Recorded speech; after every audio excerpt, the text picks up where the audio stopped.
मऊ लुसलुशीत असे डोसे रेसिपी पाहूया. तर आज आपण हे तांदूळ आणि उडीद डाळ भिजवून ना असे डोसे बनवतोय. 3 वाटी तांदूळ घेतलेत, तर तांदूळ कोणताही चालेल, फक्त इंद्रायणी वगैरे असा ना चिकट नाही घ्यायचा आहे. रेशनचे तांदूळसुद्धा चालतील, तर मी हे साधेच घेतलेत आपले. 3 वाटी तांदूळ आणि 1 वाटी उडीद डाळ घेतली. तांदूळ डाळीना एकत्रच धुतल्यात मी, किंवा वेगळे धुतले तरी चालेल, एकत्रसुद्धा चालेल. धुतलेत आणि मस्त बुडतील इतपत ना पाणी घालून हे दिवसभर भिजायला ठेवू. तर मी हे सकाळी भिजवत आहे, म्हणजे संध्याकाळी मिक्सरला बारीक वाटण होईल आणि दुसऱ्या दिवशी करता येतील. या पद्धतीने दिवसभर भिजवलं ते पाहू शकता. डाळ तांदूळ मस्त भिजली गेली. तर भिजवते वेळी ना यामध्ये थोडंसं मेथीदाणे घातले असते तरीसुद्धा चालले असते, पण आता उन्हाळ्यामध्ये ना काही गरज नाही आहे. तर मी फक्त तांदूळ आणि डाळ अशीच भिजवली होती. मिक्सरला असंही वाटून घेऊ, पाहू शकता. तर खूप जास्त पाणी न घालताना सुरुवातीला असे दाटसर असंच वाटून घेऊ. तर लागेल तसं यामधलं जे पाणी आहे ना तांदूळ डाळीतलं तेच घालून फिरवून असे संपूर्ण वाटून घ्यायचं आहे. तर या पद्धतीनेच मी संपूर्ण वाटून घेतले, पाहू शकता. अगदी बारीक असं वाटून घेतलं आहे. तर या पिठाचे आपण इडली, डोसे, आप्पे, उत्तप्पा अशा संपूर्ण रेसिपीज करू शकतो. सकाळी भिजवलं होतं आणि आता संध्याकाळी वाटून घेतलं आहे. असं मिक्सरला संपूर्ण वाटून घेतलं होतं मी तांदूळ डाळी. आता यामध्ये ना थोडेसे पोहे घालू. तर पोहे या ठिकाणी मी स्वच्छ धुवून घेतलेत. अर्धी वाटी पोहे घेतलेत आणि धुवून ना मिक्सरमध्ये वाटून घेऊ, पाणी घालून घेऊ. तर तांदूळ डाळीचं जे पाणी होतं ना तेच पाणी घेतले मी, ते घालते यामध्ये आणि बारीक असं वाटून घेते. पोहे किंवा अगदीच राहिलेला थोडासा शिल्लक भात असेल ना तो घातला तरीसुद्धा चालतो.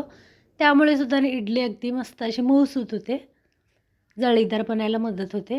पोह्यांमुळे ना डोसे आपले असेल, इडली असेल, मऊ व्हायला मदत होते.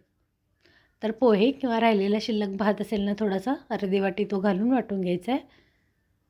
तर मस्त असं थोडंसं पाणी घालून मी वाटून घेतलेत पोहे, पाहू शकता. पोहे अगदीच काही भिजवून ठेवायची गरज नव्हती, तर आत्ताच मी ते धुवून घेतले होते आणि वाटून घातलेत. मिक्स करून घेऊ. आणि आता यामध्ये ना थोडंसं एक अर्धी वाटी रवा घालत आहे मी. तर रवा ऑप्शनल आहे, पण रवा घातला म्हणजे खूप छान असं स्ट्रक्चर येतं आपल्या इडलीला किंवा डोस्यांना वगैरे असेल ना.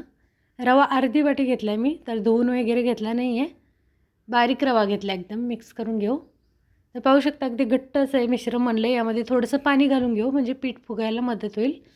रात्रभर आपण असे झाकून ठेवणार आहोत, तर अगदीच असं सुकं वाटतं, थोडंसं दाटसर असं वाटतं आहे. तर थोडंसं पाणी घालून नाही पातळ करून घेऊ. त्यामध्ये आत्ता आपण मीठ वगैरे काही घालत नाही आहे. तर उद्या ना इडली डोसा करायच्या आधी त्यामध्ये मीठ वगैरे आवडीनुसार घालून घ्यायचं. आपल्याला जेवढं पीठ लागेल त्यानुसार थोडंसं पाणी घातलं आहे मी आणि पाहू शकता थोडंसं पातळ असं पीठ केलं आहे, अगदीच पातळ नाही.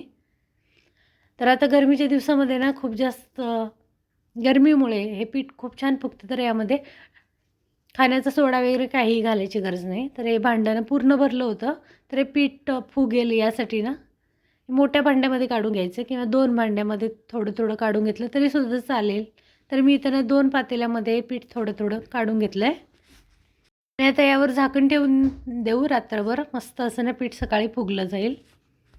पीठ अगदीच पातळ करायचं नाही, खूप महत्त्वाची टिप. तर पाहू शकता सकाळी मी 6 वाजताच पाहिलं होतं खोलून आणि मस्त असं हे पीठ फुगलं होतं, पाहू शकता.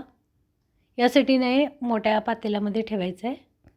तर जे झाकणला लागलं होतं पीठ ते मी काढून घेते आणि पिठाने मिक्स करून घेते. ते फुगलेलं पीठ असं थोडं मिक्स केलं ना म्हणजे खाली बसतं पीठ. जेवढं आपलं पीठ आहे ना तेवढं बनलं जातं, पाहू शकता. या पद्धतीने मिक्स करून घेते मी.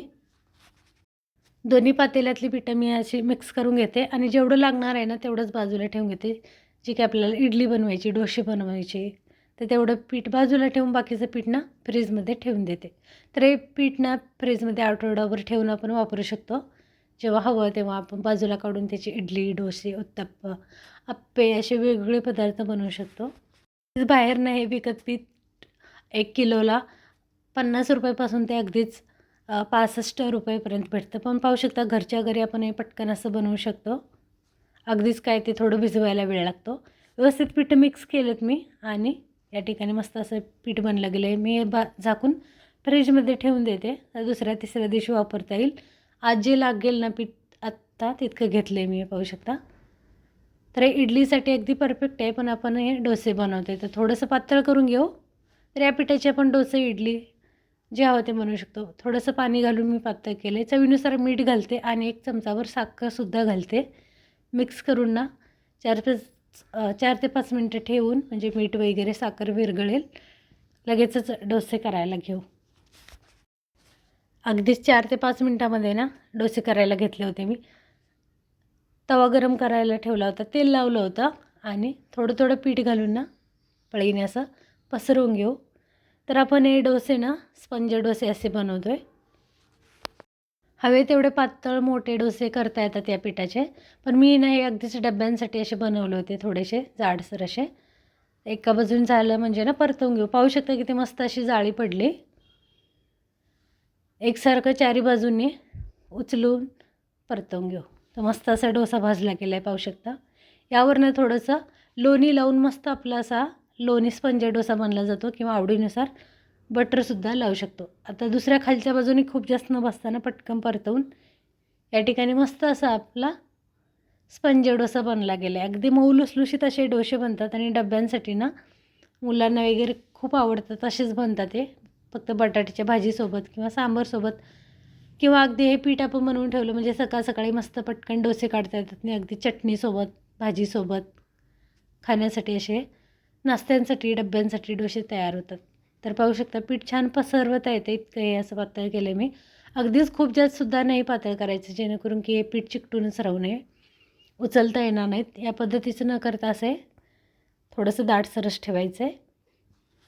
ते सुरुवातीला मी तव्याला तेल लावलं होतं आणि नंतर काही लावायची सुद्धा गरज नाही, अगदी पाणी भरून तवा पुसून घेतला तरीसुद्धा चालतो.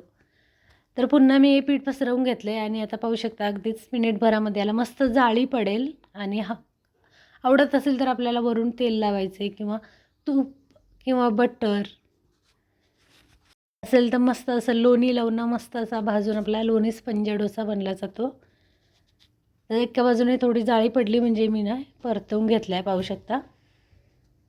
आणि या ठिकाणी दुसरासुद्धा मस्त असा डोसा बनला गेला. या पद्धतीनेच मी जे पीठ बाजूला काढून घेतले होते ना, त्याचे मस्त असे डोसे बनवून घेतले होते. दुसऱ्या बाजूने खालच्या खूप जास्त वेळ न ठेवता पटकन परतवून घ्यायचा आणि झाला हा डोसा, पाहू शकता. मस्त जाळीदार मऊ लुसलुशीत असे डोसे बनतात.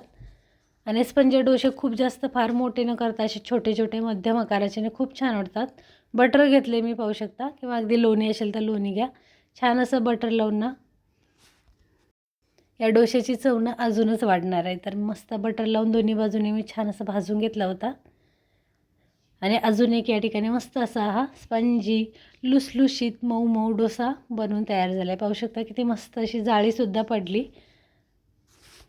हे डोसे ना असेच दिवसभर मऊसूत तसे राहतात, त्यामुळे आपण डब्यांमध्ये ना मुलांना वगैरे मोठ्यांना आवडतील असेच बनले जातात, पाहू शकता. या पद्धतीनेच अजून एक या ठिकाणी मी घालून घेतलं आहे. तर आत्ता तेल वगैरे काहीच लावलं नाही, पाहू शकता.